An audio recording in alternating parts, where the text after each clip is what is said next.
Hi everyone, this is Scott Dudley from Funnel Fella Radio, and today my special guest is Steve Brown, the founder of an internet marketing agency called ROI Online. He's also the host of the ROI Online podcast and also the author of the funniest book on marketing called The Golden Toilet, and he's based in Texas. So welcome to the show, Steve. You ready to rock and roll? Yes, let's rock on, Scott. Thank you for having me. Not a problem. Glad to have you on. All right, so we'll start off with your background and how you first got into marketing and funnels in particular. Yeah, so I'm in my professional life, I always ended up in a sales role, business development, running out and setting up new accounts for the companies that I represented. And over time, I realized that the internet was starting to be a little bit of a situation, and people were going, I think we need a website. And so I was the one that would initiate the website upgrades or figuring out how to implement the website in the sales process. And here's what I learned is that in the old world of sales, you're supposed to go out and cold call, knock on 10 doors, hopefully get one account. Let's bust in, interrupt someone in their job and what they're doing, be rude and insist on they pay attention to me so that I can meet my quota. And wonder why only 1 out of 10 would ever even work. But yet these websites that I started to upgrade, I realized that people would go, they would fill out a form, they would request a visit, and guess what? 2 out of 3 of those requests would end up in business. So naturally, I started to go, hey, there's this thing going on the website. Let's get better at this. Later, I learned that's called inbound marketing. So that's how I learned about starting to take advantage of the virtual world of online marketing. Okay, perfect. All right, so if we then fast forward to now, so tell me a little bit about your agency, ROI Online, and also the 4 steps to boost your marketing ROI that you got mentioned on your website. Yeah, so working for these companies, the last company I worked for before I started my own business happened to be a web design firm. And that was the firm that I used to upgrade the websites for the 2 companies before that. But what I started to recognize was the folks that were coming in, I was relating with them. Now, the roles have flipped. I'm listening to them talk about the same things that I was feeling, but I realized that this is really important for them as well. This is a business owner going in, and basically they're saying this: I don't know everything about online marketing, but I feel that I'm supposed to get my act together, and I need someone I can trust to help me get it implemented. And so I watched those accounts come in, and I realized, I need to start my own company if I'm going to do it the way I feel that I should do it. And so I started a company called ROI Online. And the reason I named it that way was because I wanted to communicate that I recognize that the business owners that come in and ask for help, they're expecting that this investment of time and energy and money should move the needle in some way and grow the value of their business. And so they're expecting a return on their investment here, but they're not quite sure what to expect of this modern world of marketing. Yeah, I mean, that's really all it comes down to, isn't it, for the business owner? All I want is the return on investment. Everything else is really irrelevant. So yeah, totally. If they put $1 in, they want $2 or $3 back. So yeah, or 70. Yeah. Well, yeah, the more the better. But yeah, exactly. So who exactly are you targeting? Is there like a target customer or a niche? Yeah. So what I realized was that my target market is this business owner who's started a business, got traction, has great customers, has great employees, and they reach a point where they're really preparing to scale.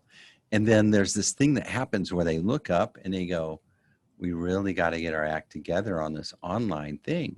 Yeah. because if we're going to scale, we need to be relevant online. And that's when they come to us. But the words they use are, hey, Steve, I really need, I think I need to update my website.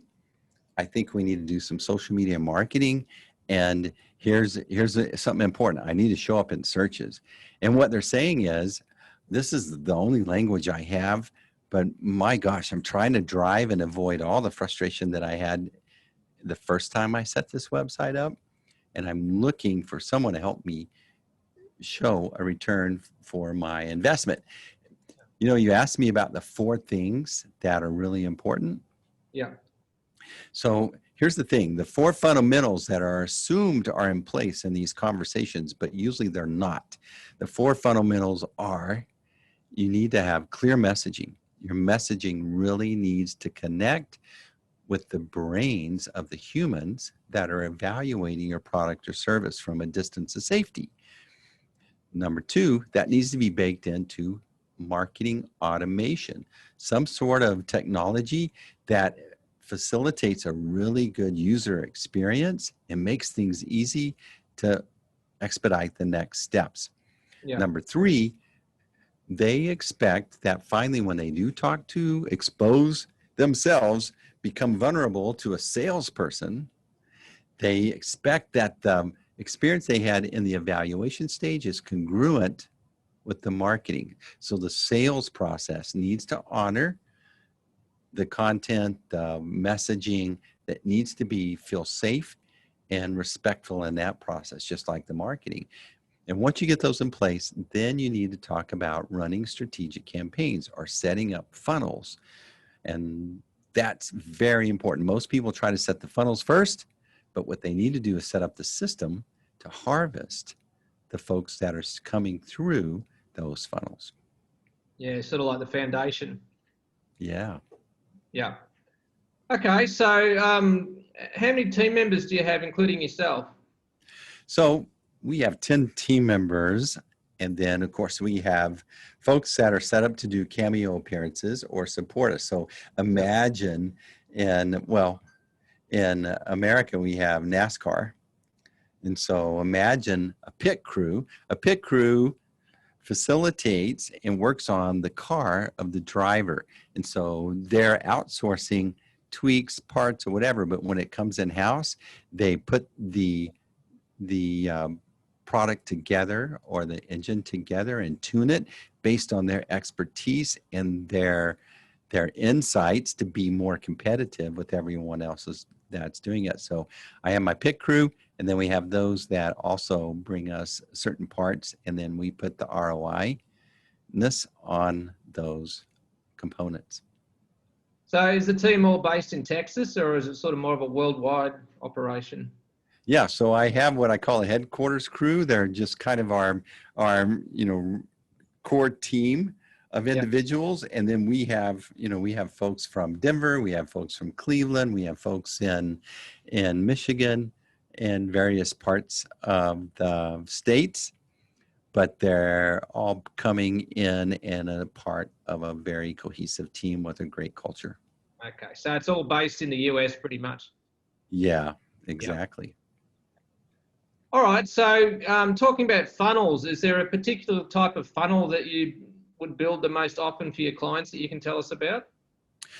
You know, one of the most successful funnels that we created, one would think that every client wants to get more customers, but in this situation, this client was competing for employees in a very competitive industry, the oil and gas services industry, especially in Texas. You have fracking, you have all the oil companies, the big name companies that have, thousands of employees that are working for them.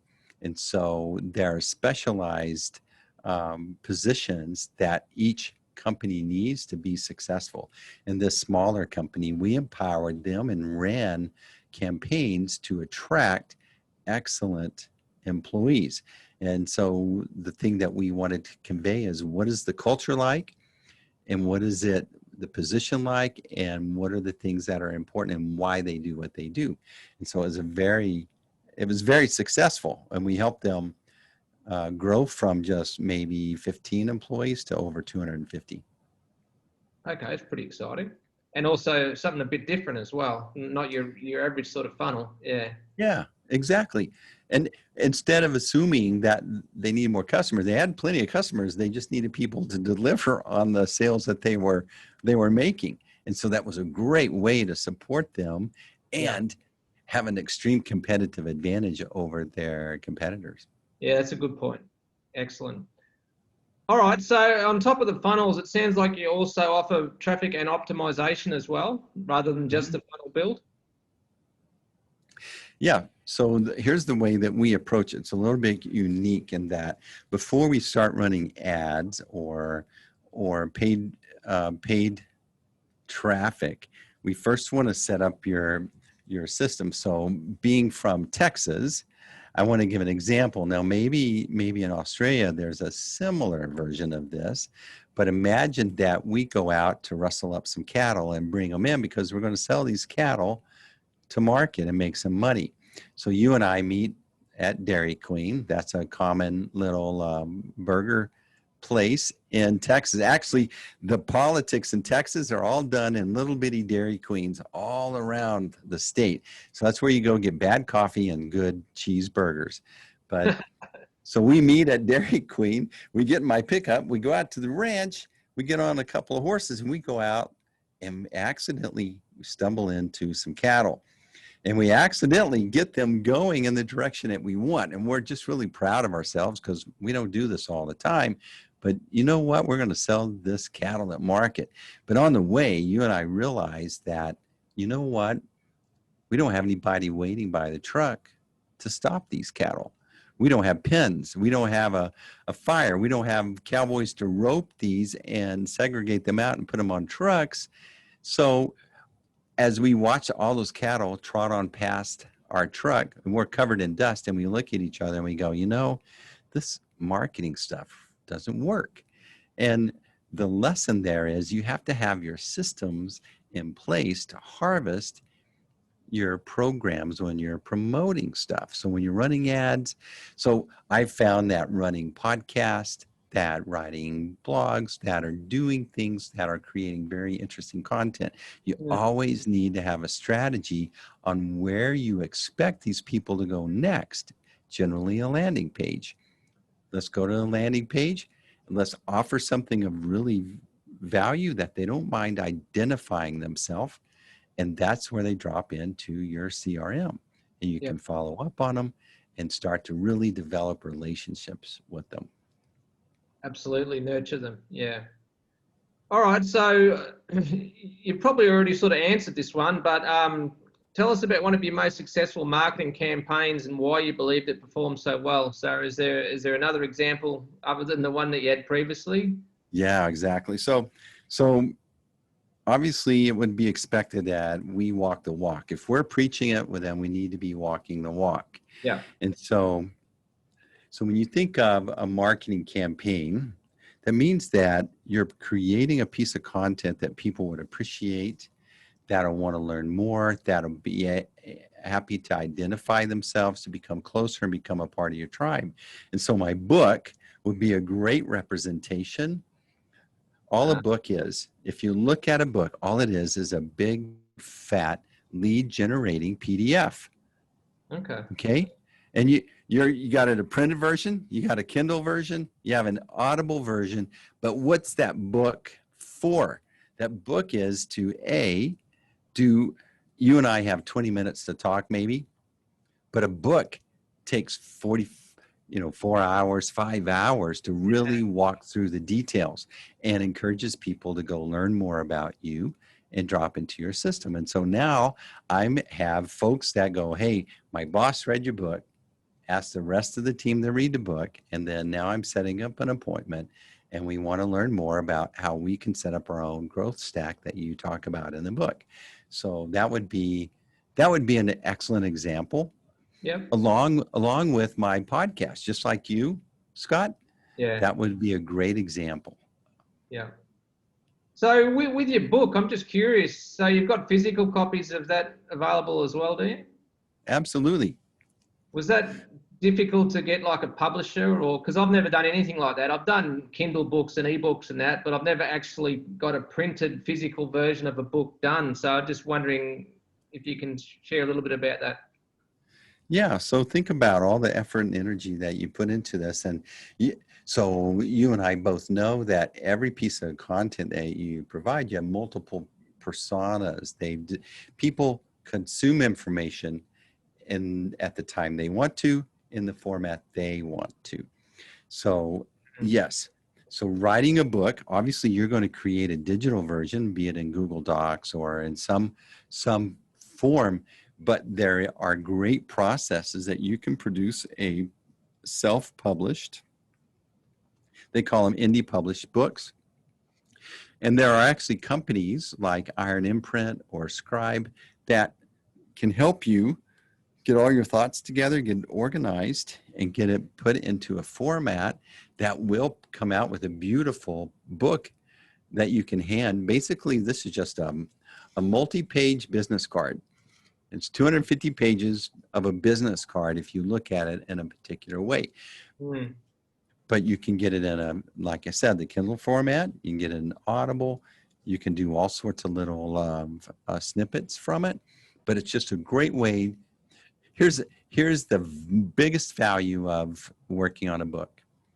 It's getting all your thoughts really succinctly distilled down and clarified and put in a form that really walks through and shows the essence of why you do what you do and what you value you want to deliver to the folks that you love and support. Okay, interesting. All right, so what are your favorite online tools and platforms that you use to run your business? So the main platform that we are in, we are a platinum level HubSpot value-added partner. So HubSpot is a version of a marketing automation platform. It includes a CRM. It even has a CMS now. And it's just a great way to have a centralized place to house your content in an interactive form like a CMS, a content management system, Yeah. to do your marketing nurturing with your forms and emails and follow-up, to have a CRM that connects all the dots as far as activity on the website, and then to publish your social media post and support your strategic campaigns that you run and measure them. Okay, interesting. I've never actually used HubSpot, but I've heard of a few people that are pretty happy with it. So yeah, okay, fascinating. So what are some of the biggest and most common mistakes that you see your clients making over and over? Over and over, and that's the reason why I wrote my book. And it's okay, and that's why I titled it The Golden Toilet, right? So yeah, I found myself saying the same message over and over, one-to-one. And I realized, Steve, you need to put it all down so that you can do one-to-many. But here's the thing. Folks come in, and we work with entrepreneurs, and I believe that the invisible heroes of our time are entrepreneurs. They step up, they risk everything, including their family's safety and future, to bring us services that improve our lives, but they also create jobs. And so they are my heroes. And so the problem is this. They're wanting to do the best thing and they're going to figure it out some way, but they're focused on website when they should be focused on systems. If you think about what a website is an asset that can potentially grow the value of your business. But if someone comes to your website and they fill out a form, what happens? Well, an email sent internally somewhere inside of your business. Well, who's going to follow up on that? A salesperson, a marketing? Who? And so what I realized was that they needed to see that this is a cohesive part of all of your business systems. We'll accept that there's a marketing, there is a recruiting process, you have an HR process, you have an invoicing process, you have all these processes in your business. But what I realized was the marketing process wasn't really being acknowledged as a legitimate business process. So I want you to see this website not as a website, but as a piece of a comprehensive system. So imagine you wouldn't buy a house if it didn't have a toilet. You wouldn't work at an office if it didn't have a toilet. But my goodness, when people come over to your house, where do you hang out? By the Barbie, by the swimming pool, in the kitchen, in the dining, by the fireplace. The toilet is just a little place people go, and it's functional and it's nice to have. But really, where the experiences of what's going on in your business, it's not on the website. The website is subordinate to your business. It's supposed to help you grow your business, not be this difficult teenager that demands all this attention and is rude and ignores your customers. Yeah, absolutely. So you're probably the one and only person that's connected marketing with toilets, I'd say. I don't think it's probably been done before. But it is good to stand out, so I like it. Yeah. All right. So getting back to your agency, what's the biggest challenge that you consistently have to face while running your agency?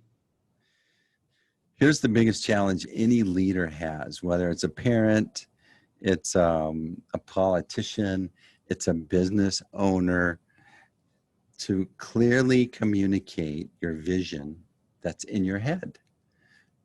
We all, as entrepreneurs, we see where we're going.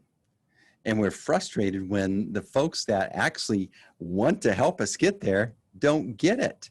I thought I told you. I thought I told you where we're going. And they could be rowing as hard as they can with pure intent to support you, but they're going to end up at a different point on the horizon. And the problem is that as leaders, we need to sit down and clearly define where we're going. Why is it that we do what we do? So I think the biggest lever to success is to clearly define your vision to your team. And there's a great book by Cameron Herold that's called Vivid Vision. And it's a great way to draw a picture in the minds of the folks that want to be a part of your vision and see where you're going to be in 3 years. And then it turns their energies loose to start rowing to this right point on the horizon. Okay, I've got lots of books here, but I actually never heard of that one. So it's called Vivid Vision. Yes, by Cameron Herold.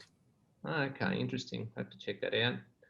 All right, so with an eye to the future, what are you curious about or researching right now regarding digital marketing and funnels?